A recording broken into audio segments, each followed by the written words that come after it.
il y a des blessures qu'on ne voit pas. Elles ne saignent pas. Elles ne laissent pas de cicatrices visibles. Mais elles façonnent une vie entière. Tu peux passer des années à chercher pourquoi tu manques de confiance. Pourquoi tu répètes les mêmes échecs.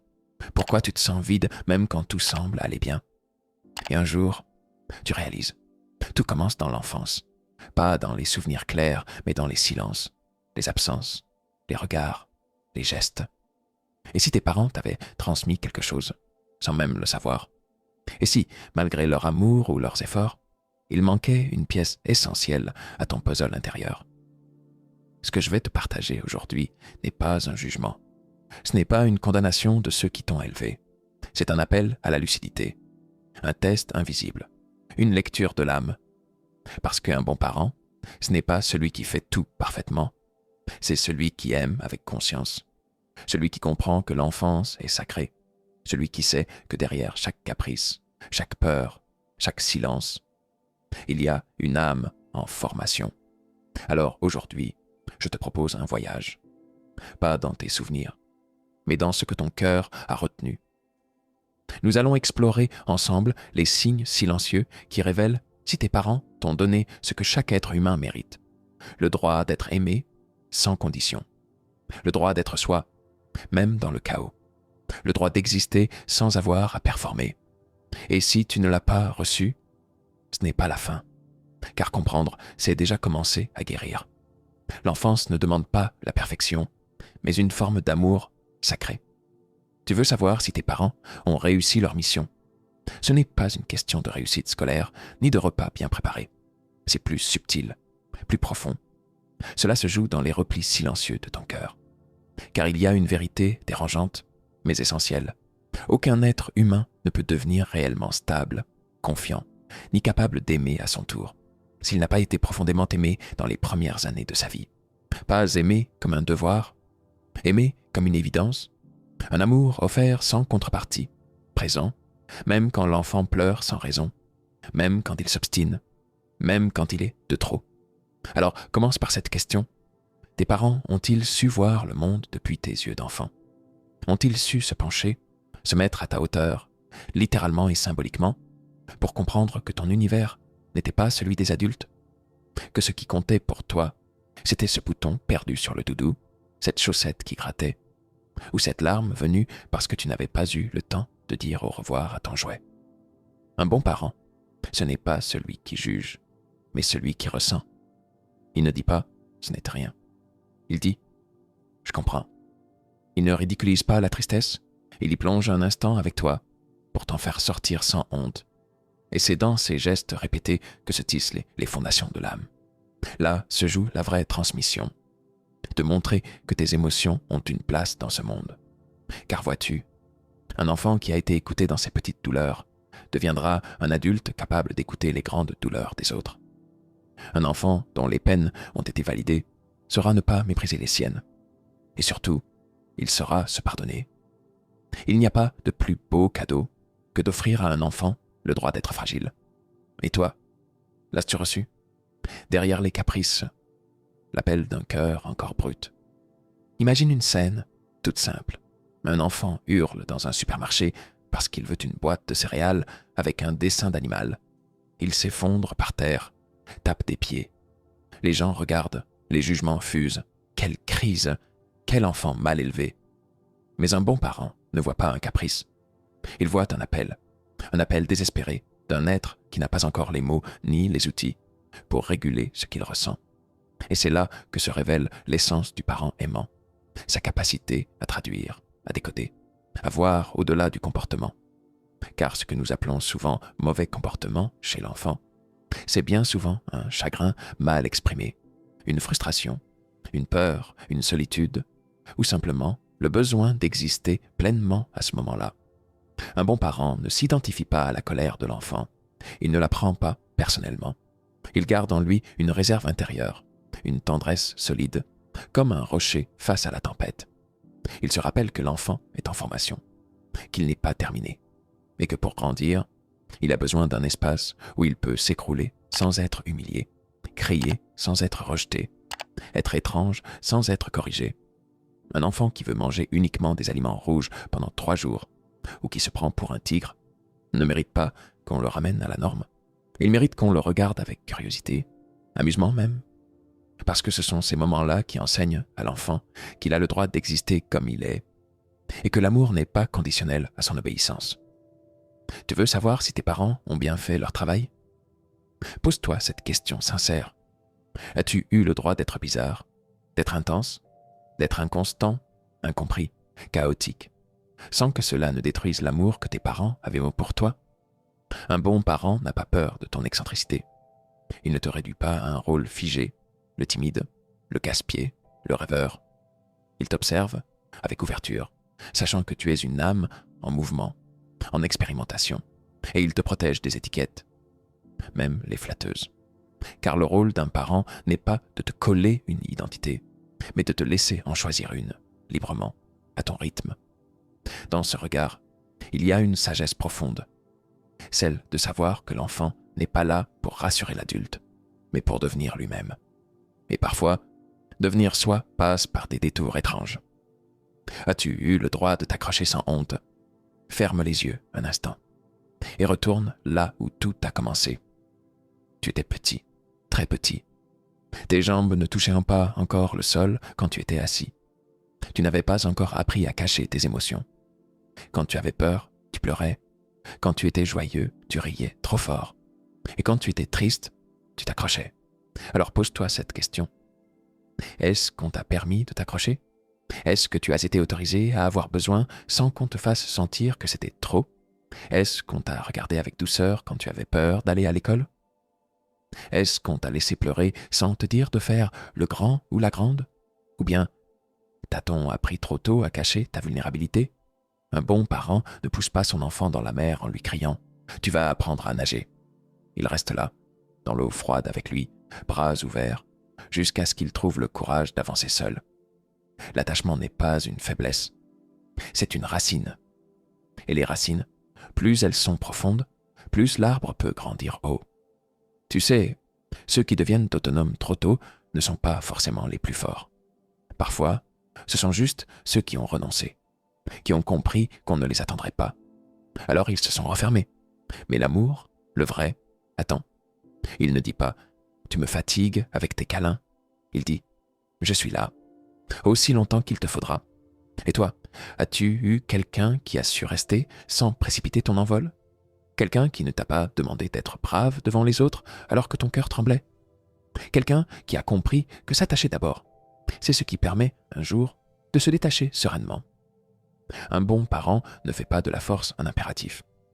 Il sait que la vraie force vient du sentiment de sécurité intérieure, et que cette sécurité naît dans les bras d'un amour stable, lent et inconditionnel. Ce genre d'amour ne se mesure pas aux grandes déclarations. Il se mesure à la constance. Un bon parent n'est pas spectaculaire. Il n'est pas une figure de légende. Il est là, toujours. Un peu ennuyeux parfois, mais prévisible, solide, compréhensible. Il t'offre un monde qui ne tremble pas à chaque émotion. Il ne cherche pas à être pris au sérieux comme une personne extraordinaire. Il sait que son rôle est d'être un repère, pas une idole. Alors, si tu veux savoir si tu as été aimé comme tu le méritais, demande-toi ceci. Est-ce que tu as eu quelqu'un que tu pouvais prendre pour acquis, sans avoir peur qu'il parte? Car c'est ce droit-là, souvent invisible, qui fait toute la différence. L'art d'être ordinaire, la vraie grandeur du parent éveillé. Il était une fois un enfant comme tous les autres, ni plus lumineux, ni plus difficile. Juste un cœur neuf, livré à ce monde immense, sans manuel ni boussole. Et dans son ciel, il y avait 2 astres, ses parents. Il ne les comprenait pas, il ne les jugeait pas, il ne les comparait pas. Il les regardait, il les absorbait, il les croyait. Un enfant ne cherche pas des héros. Il cherche des présences, pas des miracles, mais des mains stables, des voix prévisibles, des visages qui ne changent pas de masque selon l'humeur du jour. Un bon parent n'est pas une étoile filante. Il est un feu de cheminée, silencieux, régulier, un peu terne parfois, mais toujours là. Il sait que l'enfant n'a pas besoin de tout voir, ni de tout savoir. Il n'expose pas ses tempêtes intérieures. Il ne parle pas de ses guerres. Il protège le monde intérieur de l'enfant en filtrant ce qu'il montre. Il joue son rôle. Et il le joue avec dignité. Le parent éveillé comprend que son enfant n'est pas là pour porter le poids de ses humeurs. Il ne se confie pas à lui comme à un égal. Il ne cherche pas son admiration ni sa reconnaissance. Il sait que l'enfant doit pouvoir s'appuyer sans se soucier de celui qui porte. Il donne sans attendre de retour. Il aime sans demander d'être aimé comme il faut en retour. Ce type d'amour est rare, car il est humble, discret. Il ne brille pas, il ne se raconte pas, mais il laisse une empreinte, celle d'un adulte devenu solide, sans trop d'efforts, capable de vivre sans masque, de tomber sans honte, de continuer sans se haïr. As-tu un parent qui savait être ennuyeux avec sagesse? Quelqu'un de prévisible, de stable, presque fade, mais toujours là? Quelqu'un dont tu ne te souviens pas toujours des paroles, mais dont tu ressens encore aujourd'hui la chaleur dans ton dos, comme un manteau invisible? Car le bon parent n'impose pas sa grandeur. Il enseigne la sécurité par sa régularité. Il t'offre le luxe de ne pas penser à lui tout le temps. Il est un pilier silencieux. Et il sait que sa récompense ne viendra pas dans l'instant. Mais peut-être qu'un jour, lorsque tu tiendras un enfant dans tes bras et que tu sauras rester calme pendant sa tempête, tu sentiras en toi quelque chose de familier et tu penseras « Maintenant, je comprends ». L'héritage invisible que tu portes encore aujourd'hui. Regarde ta vie aujourd'hui, pas seulement les choses visibles, ton travail, ton couple, tes projets. Non, regarde à l'intérieur. Est-ce que tu t'autorises à te tromper sans te détester? Est-ce que tu peux dire « je ne sais pas » sans te sentir nul? Est-ce que tu te relèves après un échec sans que ton cœur se remplisse de honte? Ces réponses ne viennent pas de ta force actuelle. Elles viennent de très loin, de ce qu'on t'a transmis sans même le dire. Parce que, vois-tu, ce que tes parents t'ont réellement offert, ce n'est pas seulement un toit ou une assiette pleine. Ce sont des habitudes invisibles que tu reproduis aujourd'hui dans ton rapport à toi-même et aux autres. Un bon parent te laisse un trésor que personne ne voit. Il t'apprend, par sa façon d'être, comment te parler à toi-même quand personne ne regarde. Est-ce que tu es dur avec toi? Exigeant? Sans pitié? Alors peut-être que tu as grandi avec l'idée que l'amour devait se mériter, que tu devais être sage, performant, courageux pour mériter l'attention. Mais si tu arrives aujourd'hui à te dire « ça va aller », même après une erreur, si tu sais te prendre dans les bras sans avoir besoin de l'approbation des autres, alors c'est peut-être que, dans ton enfance, quelqu'un t'a aimé d'une manière stable, douce et patiente. Quelqu'un t'a montré que ta valeur ne dépendait pas de ce que tu faisais, mais de ce que tu étais. Alors, encore une fois, demande-toi, quand tu étais enfant, est-ce que tu avais le droit de ne pas être à la hauteur? Est-ce qu'on te regardait avec bienveillance même quand tu faisais une bêtise? Est-ce que tu avais quelqu'un qui restait proche, même quand tu n'étais pas sage ou performant? Un bon parent ne t'éduque pas avec la peur. Il ne crée pas en toi une voix intérieure qui te rabaisse dès que tu sors du cadre. Au contraire, il te transmet une voix intérieure qui murmure « Tu as le droit d'essayer. Tu as le droit d'échouer. Et je suis toujours là. » Et aujourd'hui, cette voix, c'est peut-être la tienne. Ou peut-être que tu es encore en train de la chercher. Mais sache une chose. Même si tu n'as pas reçu tout cela, il n'est jamais trop tard pour te le donner toi-même. Car devenir adulte, ce n'est pas renier ton passé. C'est parfois reconstruire ce que tu n'as pas reçu, pièce par pièce. Et dans cette reconstruction, il y a une immense dignité, ce que ton âme a hérité, malgré les silences. Il existe des choses que l'on ne reçoit pas par l'éducation, ni par les mots, ni même par les gestes. Des choses plus anciennes, plus subtiles. Elles circulent dans les silences, dans les regards, dans ce qu'on ne dit jamais, mais qui marque l'âme. Tu es né dans une lignée. Derrière toi, il y a ton père, ta mère, et derrière eux leurs parents, et ainsi de suite, jusqu'au premier cri d'humanité. Et tu portes, sans le savoir, des mémoires émotionnelles, des blessures non soignées, des peurs anciennes, des amours interrompus. Parfois, ce que tu ressens aujourd'hui ne t'appartient même pas entièrement. Alors pose-toi cette question sacrée. Tes parents ont-ils fait le travail intérieur pour ne pas te transmettre ce qu'ils avaient eux-mêmes reçu de brisé? Ont-ils su, ne serait-ce qu'un instant, s'arrêter dans la chaîne des répétitions? Ont-ils eu le courage de dire « je ne veux pas faire à mon enfant ce qu'on m'a fait à moi. C'est cela, être un bon parent au niveau de l'âme. C'est devenir un gardien entre deux mondes. C'est filtrer, purifier, transformer l'héritage reçu pour ne transmettre que ce qui élève. Parfois, ce travail est discret. Ce n'est pas un grand discours. C'est une mère qui se retient de frapper parce qu'elle a été frappée. Un père qui reste au foyer un soir de tempête intérieure, simplement pour ne pas reproduire l'abandon qu'il a lui-même connu. Ce sont ces gestes silencieux qui réparent l'arbre généalogique. Et toi, aujourd'hui, si tu regardes ton cœur, est-ce que tu sens qu'on t'a transmis quelque chose de propre, de clair, de vivant? Ou bien ressens-tu que quelque chose en toi cherche encore à être libéré, comme une douleur qui n'a pas trouvé son nom?